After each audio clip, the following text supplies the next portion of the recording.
good night. Sleep well, my dear. No need to fear. James Bond is here.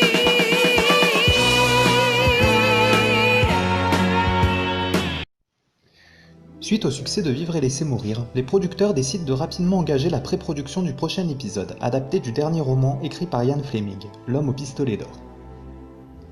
À cette époque, le partenariat entre Saltzman et Broccoli arrive à bout de souffle, les deux hommes étant en désaccord sur la direction à faire prendre à la saga. À cette situation déjà compliquée va s'ajouter un Tom Mankiewicz peu inspiré à l'écriture du scénario. Il abandonnera d'ailleurs l'écriture de celui-ci en cours de route, les producteurs devant appeler Richard Maybaum à la rescousse pour l'achever.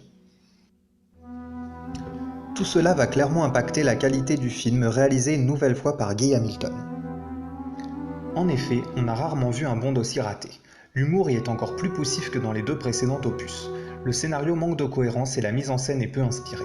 Le film ressemblant parfois plus à une série télé qu'à un film de cinéma, et cela malgré quelques jolies séquences, notamment celle tournée dans la province thaïlandaise de Phuket. L'île servant de décor au repère de l'adversaire de Bond est depuis devenue un haut lieu touristique, et a été rebaptisé James Bond Island. Quelques points forts tout de même, un Christopher Lee impeccable dans le rôle de Scaramanga, dont le design de l'arme fétiche, constitué d'un stylo, d'un briquet, d'un étui à cigarette et d'un bouton de manchette pour la gâchette, reste une superbe idée. Les recettes mondiales du film seront de 98 millions de dollars, ce qui représente une baisse significative par rapport à l'épisode précédent, révélant donc une certaine lassitude du public à l'égard du personnage de 007. Il s'agit du dernier film produit par le duo Broccoli et Saltzman. Ce dernier, suite à de mauvais investissements, devra vendre ses parts à la United Artists. C'est donc la fin d'un duo mythique, qui marqua considérablement l'histoire du cinéma du XXe siècle. Si les deux hommes resteront brouillés de nombreuses années, ils finiront par se réconcilier, et un lien très fort les unira jusqu'au décès de Saltzman en 1994. Broccoli se retrouve donc, en ce milieu des années 70, seul aux commandes d'une franchise qui semble alors en perdition. Le producteur est conscient que le prochain épisode décidera de l'avenir de James Bond au cinéma. Soit le film triomphe et la saga est sauvée, soit c'est un nouvel échec et le personnage risque de disparaître des écrans pour un long moment. Les créateurs de la saga vont donc prendre leur temps pour travailler ce nouvel épisode.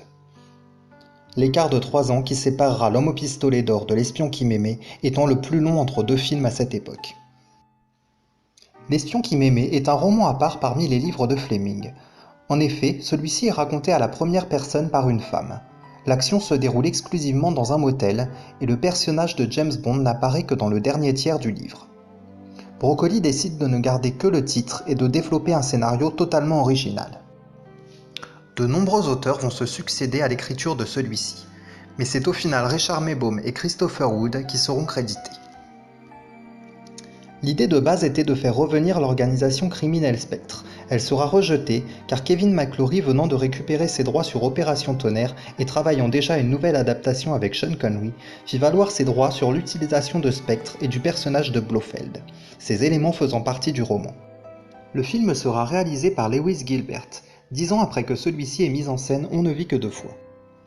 C'est pour ce film que va être créé le plateau 007 au studio Pinewood de Londres, car à l'époque, aucun plateau au monde n'était assez grand pour accueillir le décor du supertanker dont le méchant se sert pour capturer des sous-marins russes et américains. Un décor extraordinaire qui sera l'œuvre de Ken Adams. Artistiquement, le film qui renoue avec l'âge d'or de la saga est une réussite à de nombreux niveaux. Séquences d'action spectaculaires, parmi lesquelles on notera une séquence sous-marine hallucinante où Bond met ses adversaires en échec au volant d'une Lotus Esprit sous-marine fournie par Q. Mais également la séquence pré-générique qui se conclut par un saut en parachute du haut d'une montagne. Le film nous montre également de magnifiques décors naturels, notamment en Égypte. La relation entre 007 et la Bond Girl est particulièrement intéressante. Et c'est dans ce film qu'apparaît pour la première fois le personnage mythique de Requin, un colosse de 2,10 m aux dents d'acier, joué par Richard Kiel. C'est un retour gagnant pour Bond, avec le score impressionnant de 186 millions de dollars de recettes dans le monde. Le film fut un succès aussi bien critique que commercial. Notons qu'il s'agissait du Bond favori de Roger Moore parmi ses 7 prestations. La barre était donc placée très haut pour l'épisode suivant, et Broccoli décida cette fois de faire littéralement décoller James Bond vers les étoiles.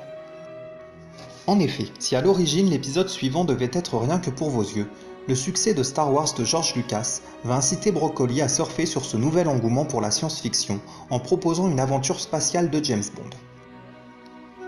Il choisira donc d'adapter Moonraker, qui n'aura de rapport avec le roman que le titre et le nom de l'adversaire de Bond. Le film, toujours réalisé par Lewis Gilbert, dispose d'un budget 2 fois supérieur à celui de son prédécesseur. Il verra une grande partie de sa production délocalisée en France, aux studios de Boulogne et d'Épinay, la fiscalité britannique étant jugée trop prohibitive à l'époque par la production. Au-delà de ces décors grandioses, conçus une fois de plus par Ken Adam, le film nous livre quelques séquences spectaculaires. Le pré-générique, où Bond se retrouve jeté d'un avion sans parachute, est filmé en chute libre, ce qui représentait une prouesse technique pour l'époque. Autre séquence pleine de tension, celle où Bond se retrouve prisonnier d'une centrifugeuse pour cosmonaute devenue incontrôlable. Le film est toutefois loin d'être exempt de défauts. L'humour y est de nouveau beaucoup trop présent, gâchant notamment le retour du personnage de requin. Personnage inquiétant dans L'espion qui m'aimait, il devient ici un élément comique. Toutes les séquences dans l'espace, si elles correspondaient sûrement à une attente du public à cette époque, sont assez grotesques à voir aujourd'hui à cause de leur irréalisme. Malgré cela, le film fut un immense succès, avec 210 millions de dollars de recettes dans le monde. Toutefois, les critiques des puristes de la saga touchèrent Albert Broccoli, et ce dernier décida de ramener James Bond sur Terre pour l'épisode suivant.